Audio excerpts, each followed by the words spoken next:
दोस्तों, enjoyment life में बहुत ज़्यादा ज़रूरी है। अच्छे गाने सुनना, अच्छी कॉमेडी सुनना, चीज़ों को देखना, शॉर्ट वीडियोस देखना, ये बहुत ज़्यादा इंपॉर्टेंट है। लेकिन मनोरंजन के चक्कर में हमारी ज़िंदगी और हमारी इनकम कहीं दूसरों के लिए मनोरंजन का साधन ना बन जाए, इसके लिए ज़रूरी है कि जो वीडियो मैं आपके सामने प्रेजेंट कर रहा हूँ, इस तरह के वीडियोस को भी पूरा देखना।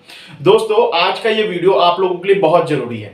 दोस्तों, हमेशा से आपने सुना है और हम सब लोग जो प्रयास करते हैं, महीने दर महीने, दिन दर दिन, साल दर साल कोशिश करते हैं कि हमारी आय बढ़ती चली जाए, हमारे पास इनकम के साधन बढ़ते चले जाएं और हमारी इनकम आगे जो है दिन ब दिन ग्रो करती जाए। मगर कभी भी क्या हम इस बारे में 2 मिनट रुक कर ये सोचते हैं कि हमारी इनकम जो हम बढ़ाने वाले हैं उसके लिए तो हम बहुत ज़्यादा प्रयास कर रहे हैं, लेकिन जो इनकम हमने अभी तक कमाई है वो इनकम हमारी कहाँ जा रही है, उस इनकम का उपयोग कहां किया जा रहा है, उस इनकम को हम कहां मैनेज कर रहे हैं। कहीं ऐसा तो नहीं कि बहुत बड़ी बड़ी कंपनियां अपने एडवर्टाइजमेंट के तीर के माध्यम से हमारे पैसों को हमारे पॉकेट से निकाले जा रही हैं और हम उन चीजों पे खर्च किए जा रहे हैं जिनकी हमें एक्चुअल में आवश्यकता नहीं है। कहीं ऐसा तो नहीं है कि हम जो इनकम आज कमा नहीं रहे हैं और जो हम भविष्य में जाके कभी कमाएंगे, उस इनकम को भी वो हमारे पॉकेट से निकाल के लेकर जा रही हैं। दोस्तों, आज का ये वीडियो आपके लिए बहुत ज्यादा यूजफुल होने वाला है। इस वीडियो में मेरा पूरा का पूरा फोकस इस चीज पर रहेगा कि आपको मैं इस पॉइंट की अंडरस्टैंडिंग दिला सकूं कि पैसे जितना बढ़ाना जरूरी है, इनकम को जितना बढ़ाना जरूरी है, उससे कहीं ज्यादा जरूरी है जो इनकम आप वर्तमान में कमा रहे हैं उसको प्रॉपरली मैनेज करना, प्रॉपरली रेगुलेट करना और उसका मैनेजमेंट इतना स्ट्रांगली करना कि कल को वो मनी आपके लिए वेल्थ में कन्वर्ट हो जाए। दोस्तों, आपने एक कॉन्सेप्ट हमेशा सुना होगा, हालांकि मैं इस पर एक अलग से वीडियो बनाने वाला हूं, कि अमीर जो आप कमाते हैं उस पैसे से नहीं बनते, अमीर बनते हैं अपने पैसों को वेल्थ में कन्वर्ट करने से।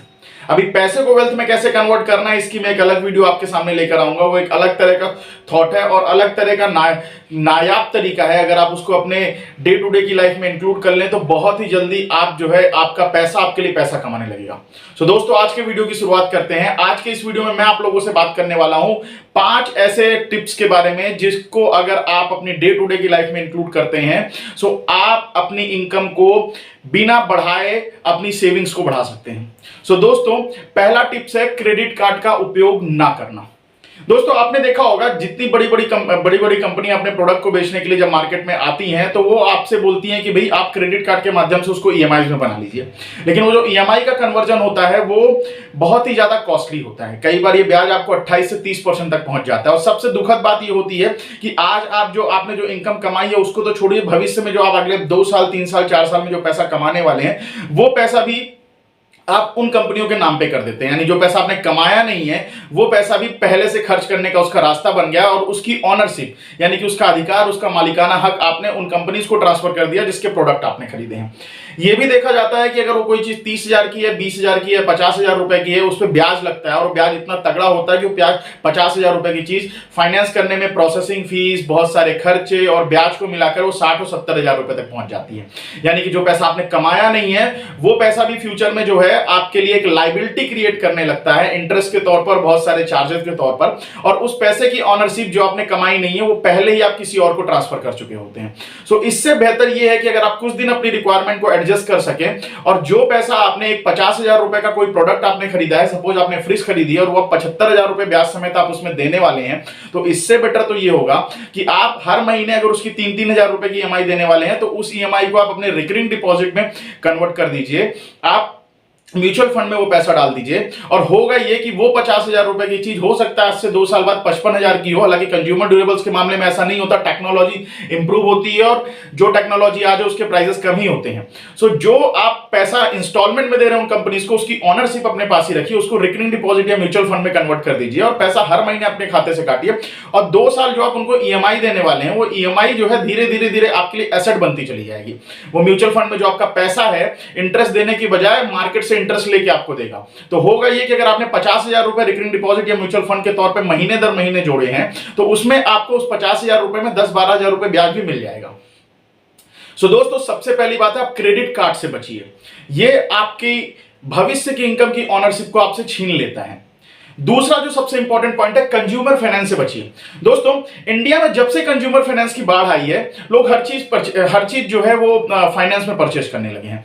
मोबाइल जैसी छोटी चीज जो 20,000 या 25,000 या 30,000 रुपए में आती है, लोगों का कॉन्फिडेंस इतना लो हो गया है, या जल्दबाजी के माध्यम से या कंपनी की मार्केटिंग इतनी स्ट्रांग होती है कि भाई ये मोबाइल नहीं खरीदा तो फिर आपने क्या खरीदा, आपकी जिंदगी का तो सारा इंजॉयमेंट ही चला जाएगा, आप तो लाइफ में कुछ कर ही नहीं सकते, आपका कॉन्फिडेंस लो हो जाएगा। और उस एवज में हम क्या करते हैं कि वो 30,000, 25,000, 50,000 रुपए का मोबाइल, जिसे हम आगे चल के बड़ी आसानी से अफोर्ड कर सकते हैं, उस मोबाइल को भी हम जल्दी खरीदने के चक्कर में, उस एक्साइटमेंट के चक्कर में हम क्या करते हैं, उसको फाइनेंस करवा लेते हैं। और फिर अगेन वही चीज चालू होती है जो मैंने पहले पॉइंट पे बोली थी कि आप अपनी भविष्य में जो इनकम आप कमाने वाले हैं, उस इनकम का की ऑनरशिप भी आप किसी दूसरे को ट्रांसफर कर चुके होते हैं। तो कंज्यूमर फाइनेंस से बचिए। एक बात हमेशा ध्यान रखिए, अगर आप ब्याज कर्ज लेने आ रहे हैं तो आपको हमेशा गुड कर्ज लेना है, बैड कर्ज बिल्कुल नहीं लेना है। ये गुड कर्ज और बैड कर्ज क्या होता है, इसका अंतर मैं आपको अपने अगले वीडियो में जरूर बताऊंगा। फिलहाल की कंडीशन में आप ये समझिए कि कंज्यूमर ड्यूरेबल्स का जो फाइनेंस होता है वो हमेशा आपके लिए बैड कर्ज होता है, क्योंकि वो आपकी भविष्य की इनकम की ऑनरशिप भी दूसरे को ट्रांसफर कर देता है। उसमें जो आप उस पैसे को अगर आप सेव करें और उसमें आप उल्टा वो पैसा आपके लिए इंटरेस्ट कमाए, उसकी जगह आपको उसमें इंटरेस्ट चुकाना पड़ता है। और जो एसेट आप उससे परचेज कर रहे हैं, सपोज आपने मोबाइल परचेज किया है या फ्रिज परचेज किया है या ऐसी कोई भी चीज परचेज की है, वो भविष्य में जाके उसकी वैल्यू और घट जाती है। आज आपने जो 20,000 रुपए की चीज ली है, कल जाके उसकी वैल्यू 10,000 रुपए भी नहीं रहती। तो दोस्तों, कंज्यूमर फाइनेंस से बचिए। ये आपकी सैलरी बढ़े या ना बढ़े, लेकिन आपकी सेविंग्स को बहुत ज्यादा तेजी से ये बढ़ा देगा। तीसरी जो इंपॉर्टेंट बात है, वो इंपॉर्टेंट बात है कि दोस्तों, जो आपकी शॉपिंग्स होती है, वो शॉपिंग को जो है आप बहुत थारोली चेक करिए। आप प्रोडक्ट के बारे में जितना नॉलेज ले रहे हैं, क्योंकि आजकल सारी बड़ी कंपनियां ना आपको नॉलेजेबल बनाने में तुली है, मतलब वो इतनी दयावान हो गई हैं कि वो चाहती है कि भाई मेरा कंज्यूमर बहुत अवेयर रहे, उसको बहुत अच्छा प्रोडक्ट मिले। मतलब उनको ऐसा लगता है कि वो सब कुछ कंज्यूमर के लिए कर रही हैं। लेकिन अगर आप इसका डार्क साइड देखें तो आपको कोई दूसरी चीज समझ में आएगी। वो सिर्फ और सिर्फ अपने सेल्स को प्रमोट करने पर तुली हुई हैं। ऐसी कोई भी चीज जिसकी आपको रिक्वायरमेंट नहीं है, उस रिक्वायरमेंट को भी उस रिक्वायरमेंट को भी आपके लिए क्रिएट कर रही है। वो चाहती हर वो चीज आप खरीद लीजिए जो वो बनाते हैं, और उसके लिए वो इतने लक्रेटिव बड़े बड़े सेलिब्रिटीज को लेकर आते हैं और इतने लुक्रेटिव एडवर्टीजमेंट आपके सामने लगाते हैं कि आपको लगता है यार ये चीज बड़ी मस्त है। और उन्होंने एडवर्टाइजमेंट को इस तरीके से बनाया हुआ है कि आपको ये लगता है कि अरे यार, ये जो क्या कहते हैं प्रोडक्ट है, ये हमारे लिए खरीदना बहुत जरूरी है। और शॉपिंग को उन्होंने एंजॉयमेंट बना दिया है।